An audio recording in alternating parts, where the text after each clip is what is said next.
pang balita, mga ka-Team Unbettable dito sa Unbettable channel ko sa YouTube. Ako ang inyong lingkod, Papa Unbettable Ambet Nabus. Kasi nga habang nagpo-podcast po kami, pumasok yung scoop.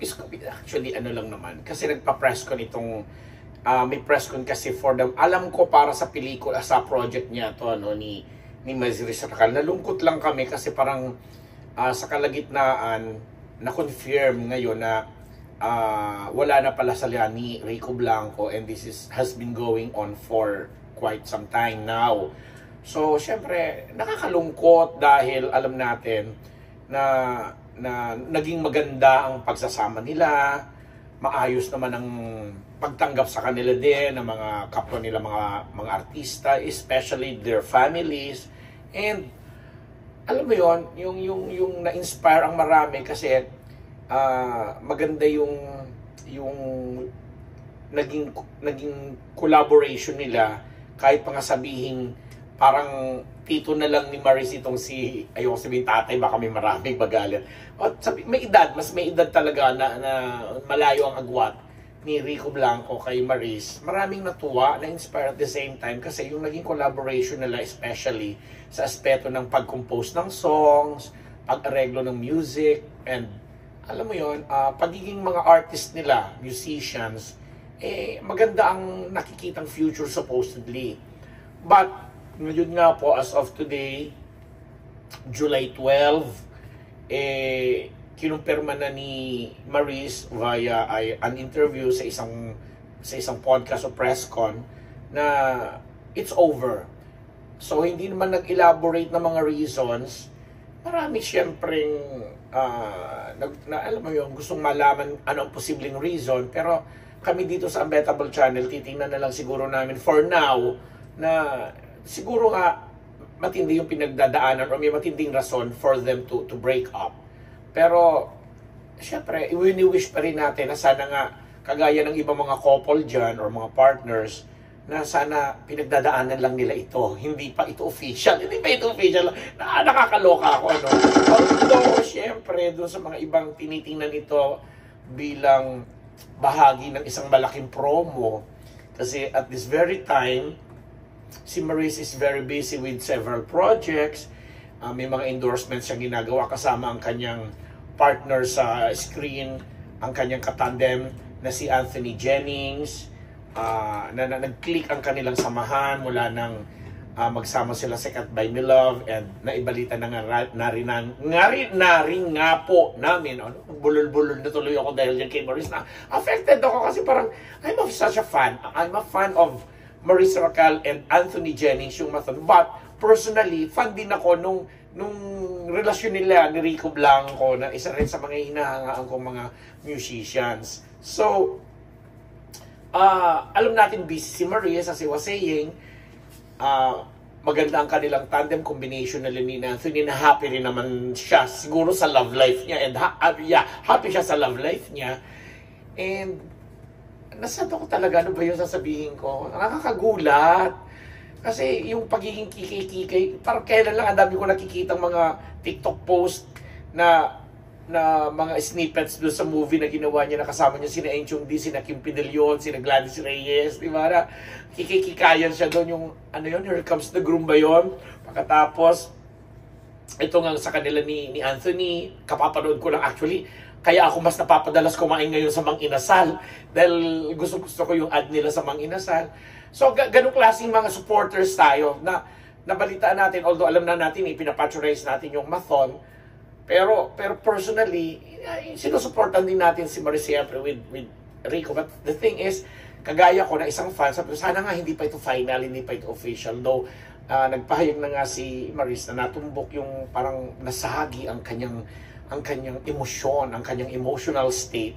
At nasabi na nga niya na it's over sa kanilang dalawa ni Rico. Pero no reason or reasons na sinabi or in-explain pa. Pero ipagdasal na lang siguro natin kasi nakakaano, no? Oo naman, nakakahinayang habang nararamdaman ko lahat ng kinain ko, nararamdaman ko yung lasa ng ginataang, ay kumain nga pala ako ng ginataang kasi ginataang laing. At saka pinaghalong ano yun, ano sigarilyas ba yun? Yung parang ganun-ganon. Ayun. Kaya medyo po yung boses ko ngarag-ngaragan. Actually, nakailang take kami bago namin ito inumpisahan. So anyway, to cut the story short, busy nga si Maris sa kanyang mga gawain. In fact, meron siyang pinopromote na project, movie, na mapapanood sa Netflix very soon. Ito yung dinirect ni kaibigang Quark Inares. Ang alam kong title nito is Marupok A+, na parang inspired ba or base talaga dun sa nag-viral na sa social media tungkol sa catfishing, yung catfish, tama ba ako? Catfish, yung na-involve sa dalawang personalities, dalawang lalaki, yung isang babae or something, si babae, parang pinaglaruan or something, and medyo daring yun, yung ganong klaseng role kay Maris. So, sabi nga niya, may mga ilang eksena dun sa film na ayaw niyang ipapanood sa kanyang nanay mismo na dinescribe niyo bilang isa parang Virgin Mary daw na ano tawag doon? Masyadong traditional, masyadong conservative na sabi niya sana mapanood nila ito pag 80 years old na lang ang mga parents niya para daw wala nang masyadong lakas pag sinampal siya dahil sa mga eksenang ginawa niya. So, yung mga pahayag na yun ni Maris tungkol sa mga movie niyang ginagawa, mga projects niyang ginagawa, and mga endorsement kasama ang si Anthony, makikita mo, masaya naman siya. Kaya nakakagulat, nakakabigla yung pagbalita niya na they're over ni Rico, walang reasons, although ang dami mga speculations sa kesyo ganyan, pero hindi naman siguro.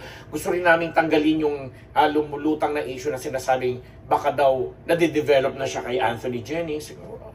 Well, si Anthony happy rin naman sa kanyang love life na private.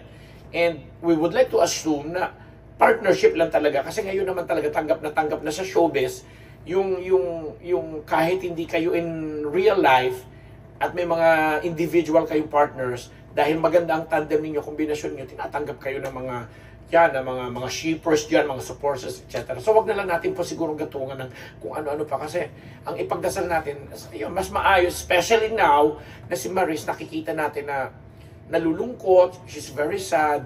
Kaya siguro pinofocus niya o binubuhos niya yung kanyang atensyon, yung kanyang panahon sa mga projects na ginagawa niya, endorsements, mga interviews, itong movie na pinopromote niya kasama sina Royce Cabrera at iba pa na dinirect ni Quark Inares, yung Maharot Tuloy, Marupok A+, and yung pagsasamahan nila ni Anthony Jennings na i-direct naman ni Paul Jason Laksamana. So, siguro nga, sabi nga natin, time is the real truth teller, and time rin naman yung nakakapag-heal ng lahat ng kung anumang klaseng sugat dyan. So, nakikisa tayo kay Maris. Nakikinalabahati talaga tayo sa pag sabi niya na wala na sa low break na sila nito ni Rico Blanco. And I'm sure naman, in time, kung talagang official na yan, at official meaning, talagang hindi na sila posible magkabalikan, siguro ipagdasal natin na sabi naman ni Maris is naging fruitful, happy, and memorable naman yung ilang taon din naman nilang pagsasama bilang magkarelasyon. Diba? Yun nga lang, sana magkaroon pa rin sila ng pagkakataon na mapalago ang kanilang mga galing lalo na sa yung collaboration nga nila, sinasabi ko sa music, kasi Rico Blanco is such a brilliant musician, and si Maris naman magaling na artist at nakakakanta, nakakapag-compose, nakakapag-play ng musical instruments. So maganda yung magiging sana mag-collaborate pa rin sila, dahil isa ako sa mga umahanga sa ganung klaseng partnership. But this time, Maris, bebe, ganun lang talaga yan. And to Rico, siyempre, hindi lang siguro mag-express din kung ano niya si Rico, or kung may panahon man siya or magpagkakataon man siya na maipahayag din sa mass media or multimedia ang kanilang pinagdaanan, di appreciate natin. Pero tayo po mga nakasuporta, lalong-lalo na rin yung sa tandem ni Maris at saka ni Anthony, di ipagdasal na lang po natin. And again, kung ano man yung kailangang moral support at support pa rin sa mga projects na upcoming at papapanood natin at ino-offer nila sa atin, nandun lang po tayo. Ako ang inyong lingkod, Papa Betable Ambet Nabus. Pasensya na kayo sa garalgal kong boses. Horsey talaga. At maraming salamat po sa aming mga sponsors, sa lahat po mga nakatim ang beta. Walang aking mga kapwa Vilmanians all over the world. Ay si Ate V, ibang klase ka. Talaga namang nag-effort pa siya. Sa susunod na episode, pag-uusapan natin yan. But now, rest muna natin ang ating boses, ipahinga. At Maris, saludo kami sa iyo, at least ikaw, isa ka sa mga batang artista na talagang, alam mo yon, magsasalita, magpapahayag kung ano talaga yung nararamdaman at nasa loob. At hindi magtatago ng kagaya, hindi kagaya ng iba dyan. O alam, magbablind item ako, hindi kagaya ng iba dyan na ang tagal na palang hiwalayin, etc. Saka lang mag-i-emote. Sa bagay, ang dami naman nila, hindi sila isa. But Maris, saludo kami sa iyo. Mag-ingat lang po. At maraming salamat sa inyong lahat. Team Unbearable, thank you!